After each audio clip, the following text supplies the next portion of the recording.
Sixth క్వశ్చన్ని మనం solve చేద్దాం.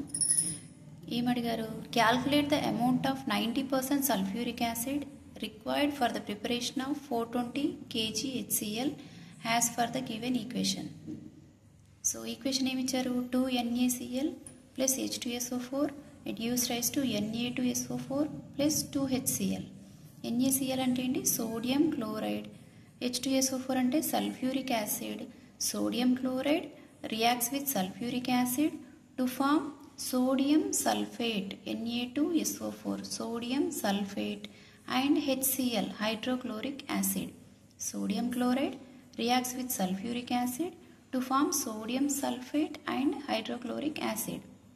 సో ఇక్కడ మన క్వశ్చన్ ఏమడిగారంటే హెచ్సిఎల్ని 420 kgs రావాలంటే 420 kgs హెచ్సిఎల్ని తయారు చేయాలంటే ఎంత అమౌంట్ సల్ఫ్యూరిక్ యాసిడ్ని తీసుకోవాలి అన్నారు. ఎంత అమౌంట్ సల్ఫ్యూరిక్ యాసిడ్ 90% సల్ఫ్యూరిక్ యాసిడ్ని ఎంత అమౌంట్ తీసుకోవాలి అని అడిగారు క్వశ్చన్.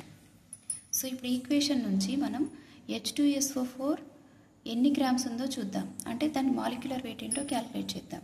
సో H2SO4 యొక్క గ్రామ్ మాలిక్యులర్ వెయిట్ని క్యాలిక్యులేట్ చేద్దాం. 2 hydrogen atoms are present. Atomic weight of hydrogen is 1 and sulfur atomic weight is 32 and 4 oxygen atoms are present. Atomic weight of oxygen is 16. Total is 98. అంటే sulfuric acid యొక్క atomic weight molecular weight ఎంత? 98. అదేవిధంగా హెచ్సిఎల్ది కూడా calculate చేద్దాం.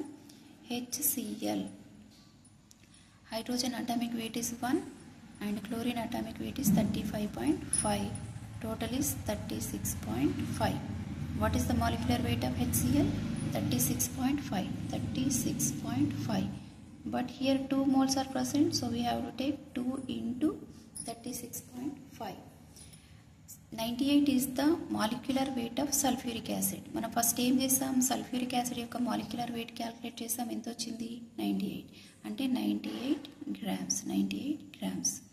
HCl యొక్క molecular weight ఎంత వచ్చింది? 36.5. అంటే 36.5 ఇంటూ 2 మోల్స్ ఉంది కాబట్టి 2. HCl యొక్క మాలిక్యులర్ వెయిట్ ఎంత? 36.5.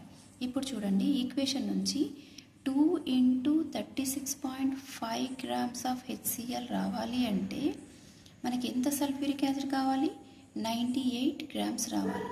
2 into 36.5 grams ఆఫ్ HCl రావాలి అంటే 98 గ్రామ్స్ ఆఫ్ సల్ఫ్యూరిక్ యాసిడ్ కావాలి. మరి 420 kgs మనకి సల్ఫ్యూరిక్ యాసిడ్ కావాలి అంటే HCl కావాలి అంటే మనకి ఎంత? 90% తర్వాత క్యాలిక్యులేట్ చేద్దాం. మనకి ఎంత అమౌంట్ సల్ఫ్యూరిక్ యాసిడ్ కావాలో చూద్దాం. సో ఇక్కడ మనం ఇది పైన గ్రామ్స్లో తీసుకున్నాం కాబట్టి ఈ కేజెస్ని కూడా గ్రామ్స్లోకి మారిస్తే 420 into 10³ గ్రామ్స్ అవుతుంది. ఇంటూ 1000 చేస్తాం కదా, 1 kg = 1000 grams అంటే 10³ 420 kgsని ఏం చేస్తాం? 420 into 10³ అంటే 1000 grams అంటే కేజెస్ని మనం గ్రామ్స్లోకి మార్చాం. ఓకేనా? ఇప్పుడు ఇది ఎలా సాల్వ్ చేద్దాం? 2 into 36.5 grams of HCl is produced